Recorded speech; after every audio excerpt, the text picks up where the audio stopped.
Salut à tous et bienvenue sur l'amour du maillot pour une nouvelle vidéo, un nouveau podcast dans lequel on va parler d'équipementiers. Enfin, on va parler d'équipementiers oui et non, puisqu'aujourd'hui on va parler des clubs qui s'auto-équipent. Voilà, on va parler des maillots auto-conçus. Alors avant de parler de ça, encore une fois, pensez à vous abonner à la chaîne, c'est super important pour l'aider à grandir. Pensez à mettre le pouce bleu pour que la vidéo soit mieux référencée.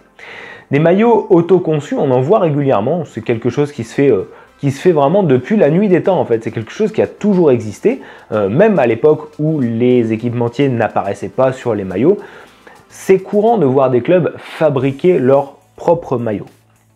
Pour faire ça, il y a deux stratégies. Soit on laisse le maillot vierge, donc on ne met pas de marque, soit on crée entre guillemets sa propre marque. Alors des fois c'est vraiment une marque qui est vraiment créée de toutes pièces, soit c'est juste quelque chose de temporaire, et puis on la pose voilà à côté du logo comme une marque classique, histoire de marquer un petit peu le coup.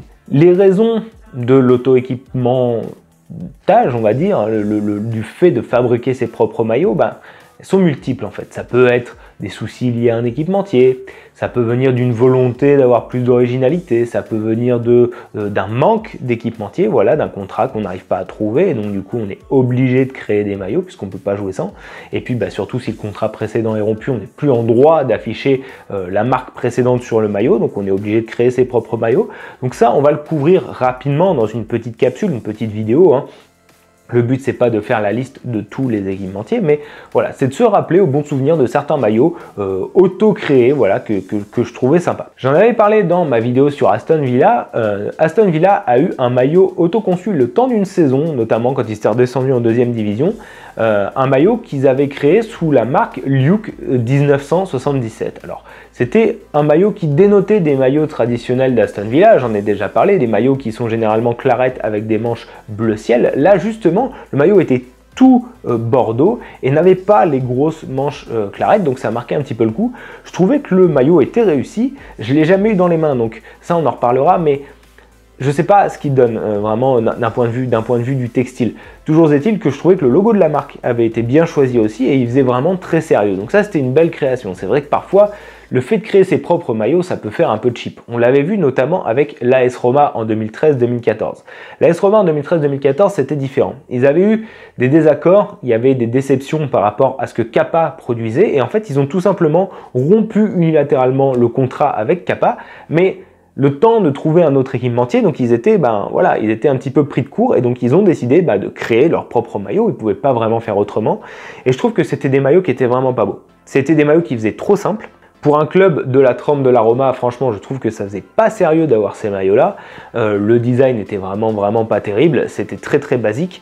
Je les ai pas eu dans les mains ceux-là. Franchement, je pense que c'est le seul maillot de la Roma de l'histoire récente qui manque dans ma collection. C'est un maillot bon. Si je le trouve un jour, je le prendrai, il n'y a pas de souci. Je ne sais pas du coup s'il y avait des différences entre version pro et version réplica. Je crois pas. Justement, quand un club crée ses propres maillots, c'est un petit peu compliqué pour lui de faire un peu de zèle entre guillemets. Donc ils sont souvent obligés de faire des créations comme ça. Toujours est-il que le design, je le trouvais pas réussi. Ça faisait très cheap. Ça faisait t-shirt de fan en fait, ou ce genre de choses qu'on peut trouver sur Wish ou ce genre de site. Donc voilà, c'est un petit peu à double tranchant. C'est pas parce qu'on est un grand club qu'on va réussir les maillots qu'on va concevoir. Et à contrario, il y a des petits clubs qui réussissent très bien leurs maillots autoconçus. Ça me fait un petit peu mal en tant que supporter canet de dire ça, mais il faut admettre que je crois que c'était en 2016 quand Le Havre a décidé de fabriquer son propre maillot domicile, ils avaient vraiment très bien réussi. À part les sponsors, mais ça c'est pas vraiment de la faute du club, mais ils avaient donc eux pareil créé une pseudo-marque qu'ils avaient appelé 1872 en référence à l'année de création du club doyen pour créer un maillot très rétro que je trouvais très joli. Franchement, son sponsor était très réussi. Alors eux, c'était une situation exceptionnelle puisqu'ils n'ont pas créé tous leurs maillots sous leur propre marque, ils ont créé que le maillot domicile. Il n'y avait que la tenue domicile. En fait, à l'époque, ils étaient sous contrat avec Nike et vous savez comment c'est quand on est un petit club avec des équipementiers comme Nike, on a le droit à des maillots catalogues. Et ça faisait 2 saisons que Le Havre avait des maillots catalogues qui étaient pas vraiment représentatif de l'identité du club qui est très connu pour son maillot bicolore, voilà, bleu marine, bleu ciel. Et donc là, ce qu'ils avaient décidé de faire, plutôt que de repartir sur un maillot basique, soit tout bleu marine, soit tout bleu ciel avec quelques rappels, le classique chez Nike en fait, ils ont décidé de ils ont eu le droit, en fait, ils se sont octroyés le droit, je sais pas comment ça s'est passé, mais d'auto-créer en fait leur tenue domicile, et puis à l'extérieur, ils jouaient avec des maillots Nike, tout simplement. Donc voilà, c'était une initiative qui était assez sympa, et en fait, je me rappelle que le logo de la marque reprenait le design du stade Océane, donc ça aussi, je trouvais que c'était encore un logo très réussi pour une marque auto-conçue, on va dire. Parmi d'autres exemples, moi, le plus ancien qui me vient en tête, par exemple, c'est le maillot de Dortmund en 2001-2002, je crois, quand ils font la finale de Coupe du UEFA contre Feyenoord, où ils avaient créé, là encore une fois, leur marque qui s'appelait Goal avec 3 ou 4 O, je sais plus trop. Ça, c'était avant de rechanger d'équipementier.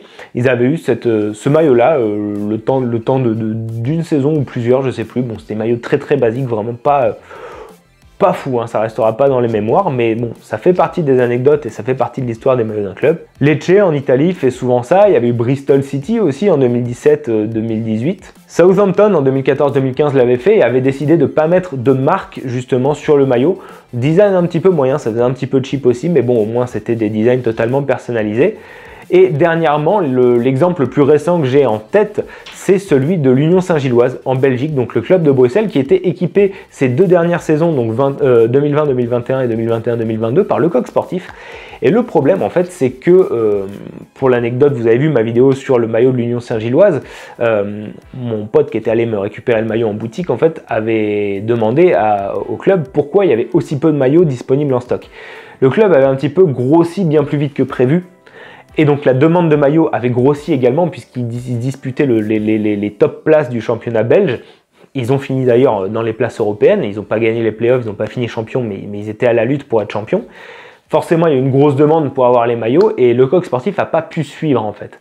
Et je pense que ça, le club, ça l'a marqué puisqu'ils ont décidé en fait de se séparer de Lecoq Sportif et de créer leur propre maillot sous une marque qu'ils ont créée eux-mêmes, qui s'appelle Union 60. Voilà. Donc le design est relativement proche de ce que Lecoq avait fait ces 2 dernières saisons. Lecoq avait pas vraiment, voilà, vous l'avez vu dans ma vidéo, fait de création oufissime, on va dire. Et puis en plus de ça, la conception était pas top sur le plan du maillot. Donc j'aimerais bien avoir un maillot Union 60 dans les mains, voir à quoi ça ressemble. Mais en tout cas, voilà, c'est aussi une excuse. C'est un petit peu à l'image de ce qu'il y avait eu avec la Roma, l'imbroglio, c'est-à-dire l'équipe entière qui n'était pas capable de répondre aux besoins du club. Et donc le club, c'est un peu retroussé les manches et s'est dit on va pas y passer la nuit, on va faire tout ça tout seul. Donc voilà, c'était un petit peu ma liste des maillots auto-conçus qui me venaient en tête. N'hésitez pas à me dire, vous, si vous en avez d'autres, et si certains vous ont particulièrement marqué. Moi, parmi tous, mes chouchous, ce serait peut-être Aston Villa et malheureusement celui de Le Havre qui était assez joli. Voilà, dites-moi en commentaire ce que vous en pensez. Pensez à vous abonner à la chaîne, c'est très important. Le pouce bleu, la cloche pour être notifié de l'apparition des prochaines vidéos. Et nous, on se retrouve très vite pour parler de maillots. Ciao!